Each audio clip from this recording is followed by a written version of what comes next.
بسم اللہ الرحمن الرحیم۔ السلام علیکم دوستو، آج ہم آپ کے ساتھ ایسے منچلے نوجوان کی کہانی شیئر کرنے جا رہے ہیں جو آپ کی طرح کا ہماری طرح کا جوشیلا جوان ہے۔ اس نے ابھی ابھی جوانی میں قدم رکھے ہی ہیں اور دوسرے اپنی ہم عمر کے لڑکوں کی طرح سوچ رہا ہے کیا وہ بڑا ہو گیا اور اپنی زندگی میں بہت سے کام خود ہی کر لے گا۔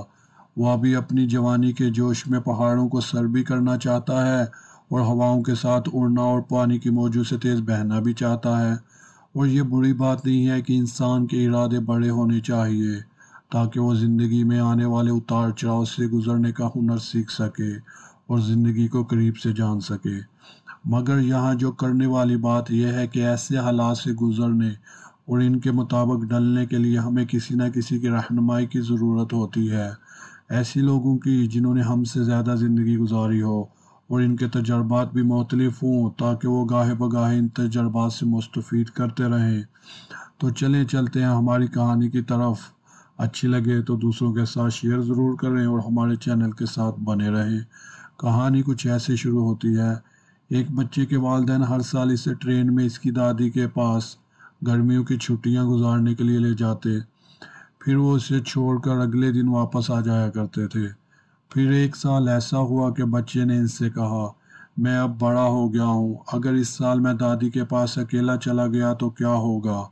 والدین نے مختصر بحث کے بعد اتفاق کر لیا اور پھر مقررہ دن اسٹیشن کے پلیٹ فارم پر پہنچ گئے۔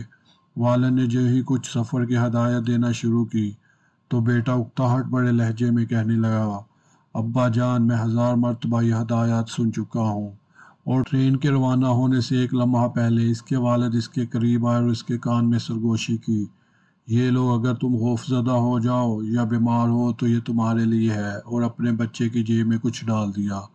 بچہ پہلی بار والدین کے بغیر اکیلا ٹرین میں سفر کر رہا تھا۔ وہ کھڑکی سے زمین کی خوبصورتی کو دیکھتا رہا اور اپنے ارد گرد اٹھنے والے اجنبیوں کا شور سنتا رہا۔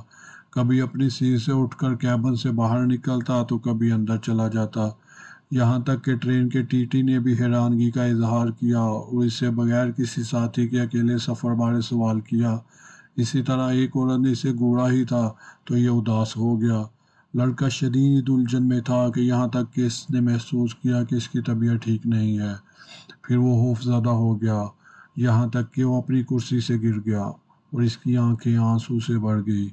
اسی لمحے اسے اپنے باپ کی سرگوشی یاد آئی کہ فلاں لمحے اس نے میری جیب میں کچھ ڈالا تھا۔